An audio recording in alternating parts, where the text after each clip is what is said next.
Imagine a land so naturally gifted it was nicknamed Tierra de Gracia, or Land of Grace, by the first Europeans who laid eyes on it.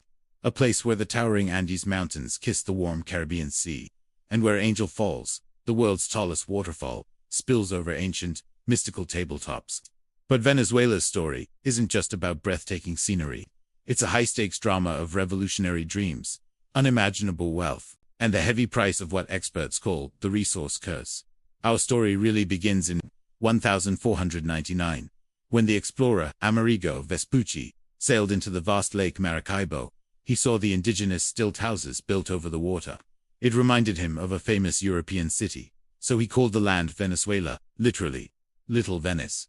For centuries, it remained a quiet, almost forgotten Spanish colony, known mainly for its cocoa and coffee plantations. But by the early 1800s, that quiet was about to be shattered forever. Venezuela became the epicenter, the very heart, of the South American wars for independence. And leading the charge was one of history's most iconic figures, the liberator himself, Simón Bolívar. Bolívar wasn't just a general. He was a man of grand, almost impossible visions. He didn't just want to free Venezuela. He dreamed of creating Gran Colombia, a massive, united South American superpower that could stand shoulder to shoulder with the United States. He was a military genius who won the war against the Spanish Empire, but tragically, he lost the peace. His dream of unity crumbled as internal factions and regional rivalries tore his creation apart. Bolívar died in exile, famously lamenting that those who serve a revolution plow the sea, an impossible, fruitless task. For the next 100 years, Venezuela was a land of cautelos, powerful military strongmen, who ruled by force, not by law. It was a poor, agrarian nation, seemingly destined to remain on the sidelines of history. That is, until 1914. At a well-named Zumacay, a sound like a thunderclap echoed through the hills. A massive gusher of black gold erupted from the earth, signaling the birth of Venezuela as a petro-state. Almost overnight, the little Venice of cocoa and coffee became one of the world's leading oil exporters. The transformation was astonishing. By the 1950s, Venezuela was the golden child of Latin America. While its neighbors struggled with poverty and instability, the capital, Caracas, was morphing into a futuristic playground. It boasted dazzling mid-century modern architecture and gleaming highways filled with American cars.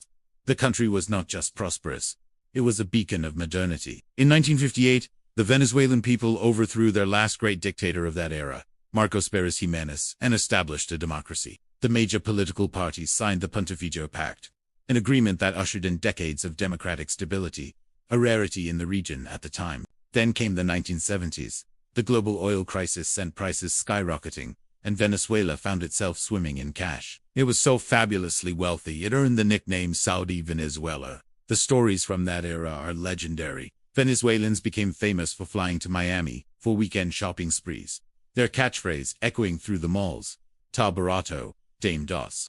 It's cheap, give me two. It felt like the party would never end. But every great party has a hangover. The country became dangerously addicted to oil money. This phenomenon, the resource curse, meant that other industries, like agriculture and manufacturing, were neglected. Why bother making anything when you could just import it with oil dollars? Corruption began to seep into the very foundations of the state, becoming a hidden tax on progress. So when oil prices inevitably crashed in the 1980s, the dream shattered. The national debt ballooned, poverty spiked, and the social fabric began to tear.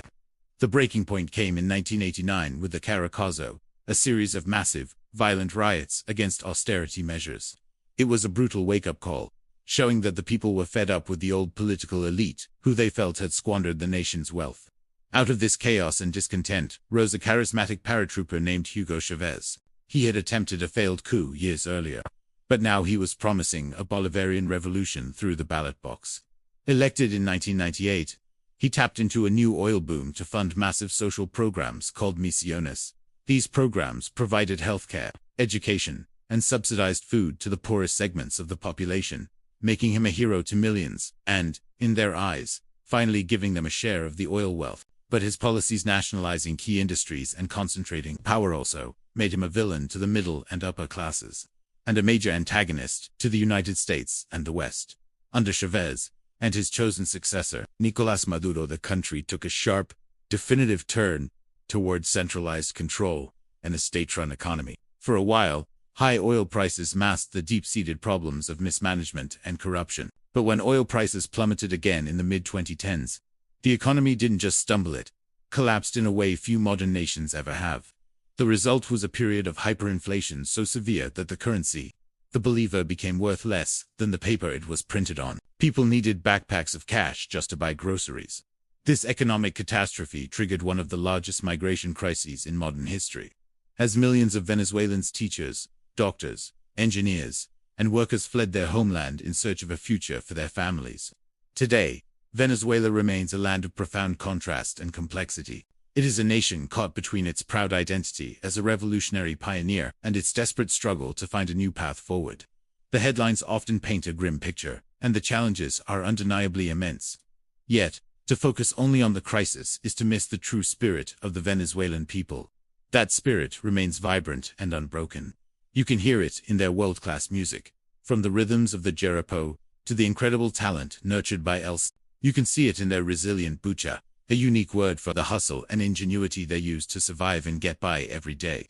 And you feel it in their enduring, fierce pride in their culture and their beautiful land.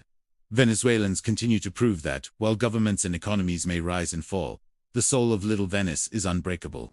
The story of Venezuela is a powerful reminder for all of us. It teaches us that while natural resources like gold and oil can build gleaming cities and generate incredible wealth, it is the courage, the creativity, and the resilience of a nation's people that ultimately write its history. And the story of Venezuela is far, far from finished.